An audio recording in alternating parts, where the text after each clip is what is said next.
కొన్ని రకాల జబ్బుల్లో పైకి ఎలాంటి లక్షణాలు కనిపించవు, కానీ లోపల నష్టం జరిగిపోతూ ఉంటుంది. హైడ్రోనెఫ్రోసిస్ అలాంటిదే. వాడుకలో కిడ్నీ వాపుగా పిలిచే ఈ జబ్బు ఎక్కువగా పిల్లల్లో కనిపిస్తూ ఉంటుంది.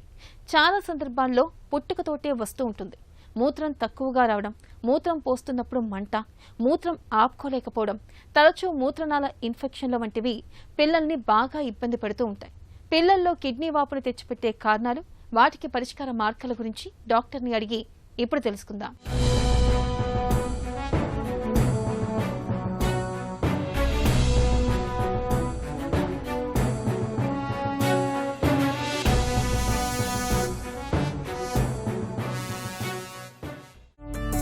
హైడ్రోనెఫ్రోసిస్ అంటే ఏంటి?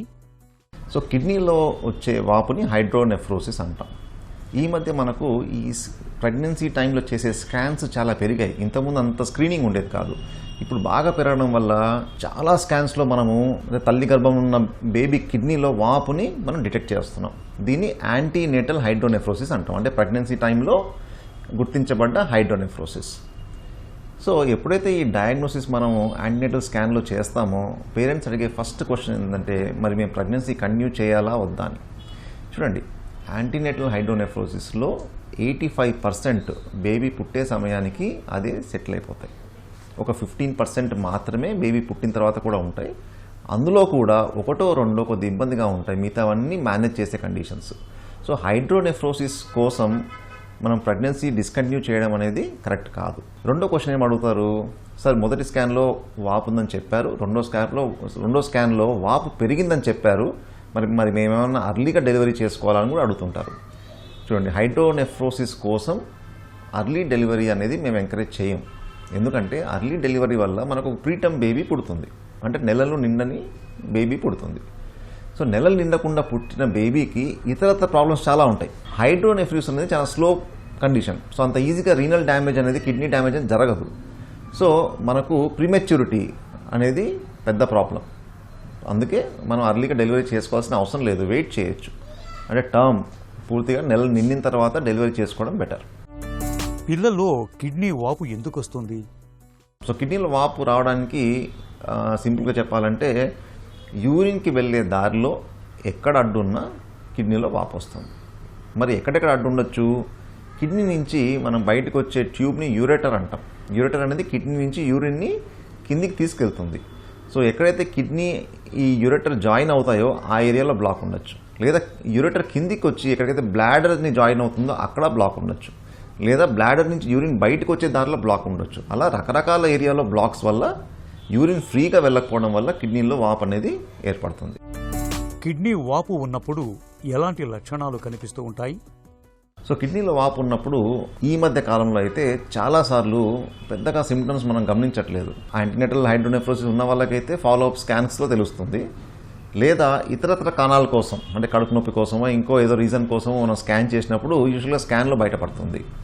ఇది కాకుండా కొంతమంది పిల్లలకి యూరిన్ ఇన్ఫెక్షన్ రావడము, లేకపోతే ఇంకా అడ్వాన్స్ స్టేజ్లో స్టోన్స్ ఫామ్ అవ్వడము, ఇంకా అడ్వాన్స్ స్టేజ్లో బీపీ రావడము, ఇట్లాంటి లక్షణాలు కూడా కొన్నిసార్లు గమనిస్తూ ఉంటాం. మరీ లేట్ అయితే మనకు కిడ్నీ అనేది ఒక చిన్న కణితిలాగా కడుపులో గడ్డలాగా తెలుస్తూ ఉంటుంది. ఇలాంటివి కూడా మనం చూస్తూ ఉంటాం. కానీ ఈ మధ్య కాలంలో స్కాన్స్ అనేవి బాగా ఎక్కువ జరుగుతున్నాయి కాబట్టి సిమ్టమ్స్ అనేవి రాకముందే మనం స్కాన్లో గుర్తిస్తున్నాం. పిల్లల్లో కిడ్నీ వాపు ప్రమాదకరమా?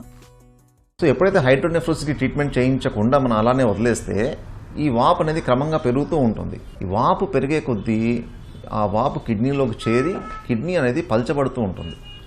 కిడ్నీ పల్చబడే కొద్దీ కిడ్నీ యొక్క ఫంక్షన్ అనేది తగ్గుతూ ఉంటుంది. సో ఒక స్టేజ్లో మనం దీన్ని ట్రీట్మెంట్ చేయకపోతే కిడ్నీ పూర్తిగా పాడైపోయే అవకాశం ఉంటుంది. కిడ్నీ వాపు విషయంలో ఎలాంటి పరీక్షలు చేస్తారు? హైడ్రోనెఫ్రోసిస్ సమస్య ఆల్రెడీ మనకు ప్రెగ్నెన్సీ టైంలో చేసిన స్కాన్స్లో తెలిసి ఉంటే దాని ఫాలోఅప్ మనము అల్ట్రాసౌండ్ స్కాన్ ద్వారా చేసుకుంటాం. లేదా కొన్నిసార్లు వేరే కారణాల చేత మనకు తెలిసినా కూడా ఫాలోఅప్ వచ్చేసి అల్ట్రాసౌండ్ స్కాన్లో చేసుకుంటాం.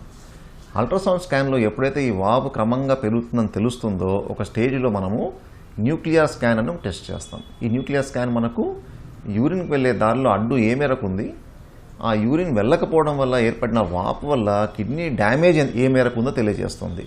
ఎప్పుడైతే కిడ్నీ డ్యామేజ్ మనకు ఎక్కువగా ఉంటుందో మనం వెంటనే సర్జరీ సజెస్ట్ చేస్తాం. సో ఇవి కామన్గా మనం చేసే ఇన్వెస్టిగేషన్స్. పిల్లల్లో కిడ్నీ వాపు ఉన్నప్పుడు చికిత్స ఎలా ఉంటుంది?